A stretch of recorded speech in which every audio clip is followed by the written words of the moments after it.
सभी को मेरा नमस्कार। आज अपन पढ़ेंगे कुछ एग्जाम्पल्स। ऑक्सीकरण अपचयन जो टाइट्रेशन है, ऑक्सीकरण अपचयन जो अनुमापन है, उसके कुछ एग्जाम्पल पढ़ेंगे। Some important redox titrations.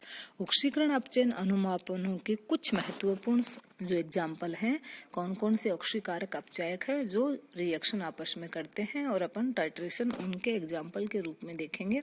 Potassium permanganate और मोर साल्ट, पोटेशियम डाइक्रोमेट और मोर साल्ट के बीच यानी फेरस लवण है, वो आयरन का लवण। ऑक्सीकरण के आधार पर ये अनुमापन दो प्रकार के हो सकते हैं, परमैंगनेट अनुमापन और डाइक्रोमेट अनुमापन। यानी ऑक्सीकारक के रूप में क्या क्या काम में लेते हैं, पोटेशियम परमैंगनेट और डाइक्रोमेट। और किसके साथ अपचयक यहाँ पे क्या है, मोर लवण यानी फेरस से लवण है, आयरन का कोई साल्ट है। आयरन सेकंड आयनों का KMnO4 के द्वारा ऑक्सीकरण। KMnO4 है वो एक बहुत ही प्रबल व अच्छा ऑक्सीकारक पदार्थ है। इसकी सहायता से कई ऑक्सीकरण अभिक्रियाएं संपन्न करवाई जाती हैं। ये अम्लीय, क्षारीय, उदासीन की KMnO4 का ही यूज क्यों करते हैं ऑक्सीकारक के रूप में, क्योंकि ये एक प्रबल ऑक्सीकारक है और ये तीनों माध्यमों में अभिक्रिया करता है। प्रबल अम्लीय माध्यम में इसका अपचयन है वो मैंगनीज +7 से किस में हो जाता है, मैंगनीज +2 में। दुर्बल जो अम्लीय या अथवा क्षारीय माध्यम में है उसका अपचयन Mn+7 से किस में होता है, Mn+4 में अपचयन होता है। और उदासीन में भी MnA4 में ही इसका MnO2 यानी Mn+4 में इसका क्या होता है, अपचयन होता है। यदि माध्यम उदासीन हो तब भी MnO4- आयन जल के साथ उपयुक्त समीकरण के अनुसार क्रिया करके हाइड्रोक्साइड आयन मुक्त करते हैं, अतः दुर्बल क्षारीय हो जाता है। प्रबल अम्लीय माध्यम में KMnO4 का अपचयन K2MnO4 में हो जाता है। प्रबल क्षारीय माध्यम में K2MnO4 में हो जाता है। इस प्रकार हम देखते हैं कि KMnO4 का जो तुल्यांकी भार है वो किस पे निर्भर कर रहा है, pH पे निर्भर कर रहा है। जब pH कम है यानी प्रबल अम्लीय है तब तुल्यांकी भार Mn+7 से Mn+2 में चेंज होगा, तो मोलिकुलर वेट में, क्योंकि इसने 5 इलेक्ट्रॉन ग्रहण किए, 5 का भाग लगेगा। जबकि उदासीन माध्यम है तो यहाँ पे MnO4- जिसमें Mn+7 है वो MnO2 यानी Mn+4 में चेंज हो रहा है, तो वहाँ पे 7 से कितने में, 4 में, तो कितने इलेक्ट्रॉन इसने ग्रहण किए, 3, तो 3 का भाग लगेगा। तो जो इसका तुल्यांकी भार है वो किस पे डिपेंड है, pH पे निर्भर करता है।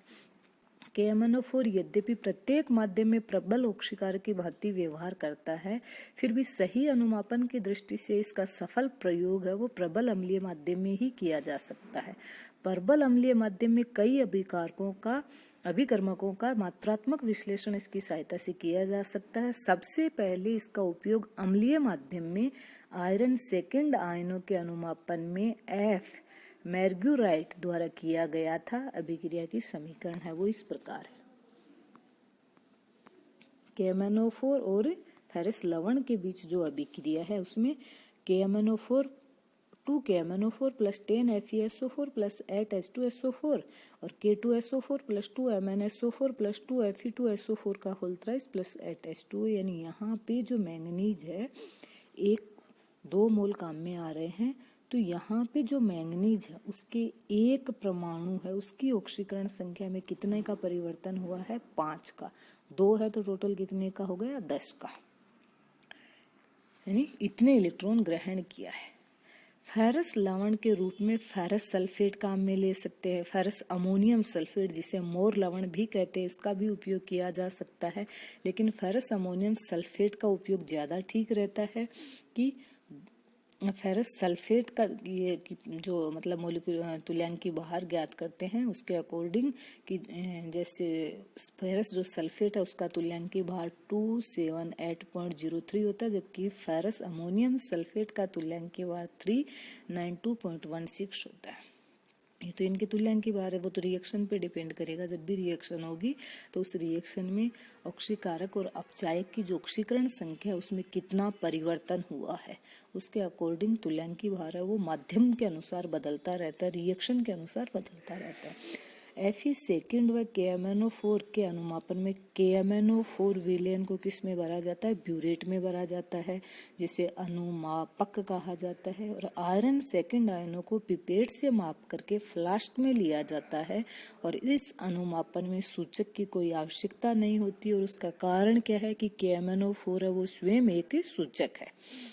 अनुमापन में थोड़ा सा H2SO4 डाला जाता है क्योंकि इस ऑक्सीकरण अपचयन अभिक्रिया के संपन्न होने में पर्याप्त प्रोटॉन की आवश्यकता पड़ती है और पर्याप्त अम्ल की अनुपस्थिति में अभिक्रिया में बना हुआ मैंगनीज 2+ है वो पोटेशियम पर मैंगनेट को MnO2 में ऑक्सीकृत कर देता है। यानी यहाँ पे H2SO4 क्यों काम में लेते हैं?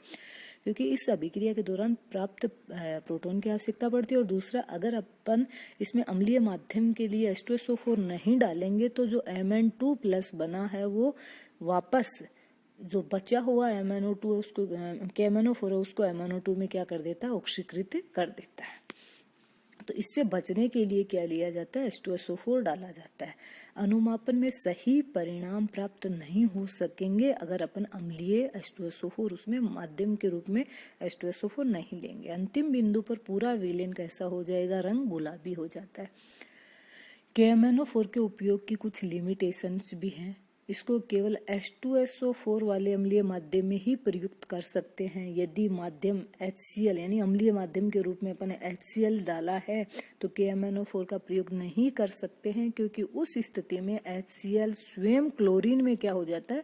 ऑक्सीकृत हो जाता है। तो यहाँ KMnO4 का ऑक्सीकरण अपचयन हो या ना हो उससे साथ में ही क्या होता है? HCl है वो खुद क्लोरीन में ऑक्सीकृत हो जाता है। इस प्रक्रिया में KMnO4 की कुछ मात्रा काम में आ जाएगी। अतः अनुमापन में इसकी सही मात्रा यानी कुछ मात्रा है वो क्योंकि KMnO4 क्या ऑक्सीकारक है?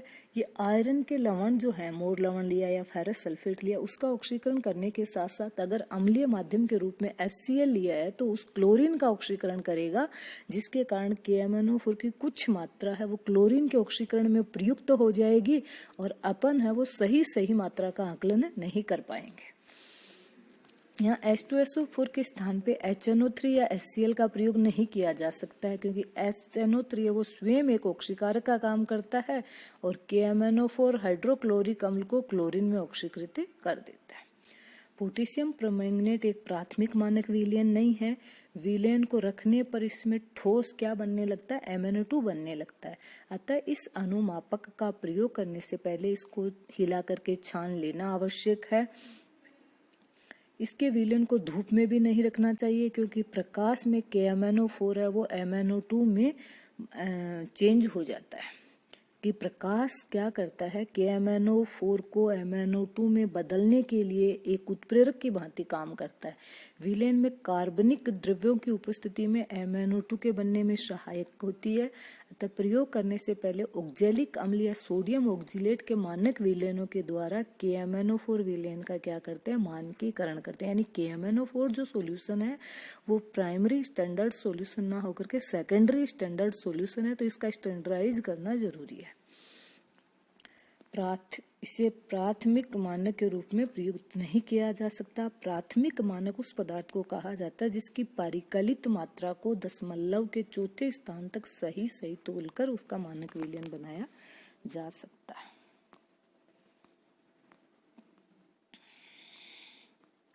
अब कि जो एक प्राथमिक मानक विलयन है उसके क्या क्या गुण होना चाहिए?